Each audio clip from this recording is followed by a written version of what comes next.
बसवण्यात येतोय म्हटल्यानंतर या पुतळ्याचं अनावरण कुणाच्या हस्ते करावं याचा विचार जेव्हा पुढे आला तेव्हा आम्हाला आदरणीय शरद पवार साहेबांशिवाय दुसरं नाव सुरुवातीला सुचलं नाही. हे सुद्धा मला आवर्जून या ठिकाणी नमूद करावंसं वाटतं. कारण आदरणीय विलासराव देशमुख साहेबांना आदरणीय शरद पवार साहेबांचं केवढं कौतुक होतं हे मी माझ्या आईनं माझ्या कुटुंबातल्या साऱ्या सदस्यानं वेळोवेळी त्यांच्या तोंडून ऐकलेलं आहे.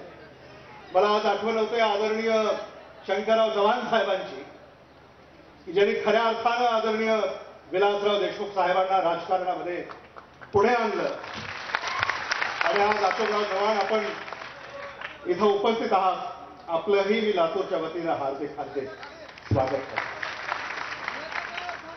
आदरणीय विलासराव देशमुख साहेबांची कारकीर्द आठवल्यानंतर काही क्षण निवडक क्षण डोळ्यासमोर आज येतात. मान्यवरांना पाहिल्यानंतर या महाराष्ट्रामध्ये महाराष्ट्रातल्या सामान्य माणसाची सेवा करताना खऱ्या अर्थानं आदरणीय विलासराव देशमुख साहेबांना साथ देण्याचं काम आशीर्वाद देण्याचं काम व्यासपीठावरच्या नेते मंडळींनी केलं हे सुद्धा मला या ठिकाणी आवर्जून नमूद करावंसं वाटतं. लातूरला भूकंप झाला. अगदी दुर्दैवी प्रसंग आपल्यावर ओढावला.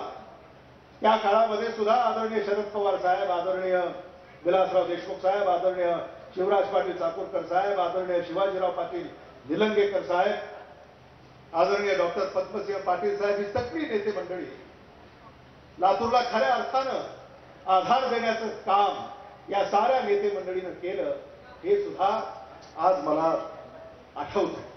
आणि म्हणून हा कार्यकाळ या नेते मंडळीचं काम आपण आजही विसरलेले नाही आहोत.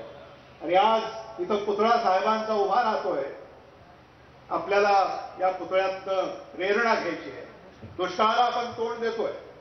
आदरणीय पवार साहेब लातूरला आले. पुतळ्याचं अनावरण फक्त ते करत नाहीत तर दुष्काळी दौरा सुद्धा त्यांनी आखलेला आहे. नेता कैसा असावा याचंच हे प्रतीक आहे. हे सुद्धा मला या निमित्तानं सांगावं.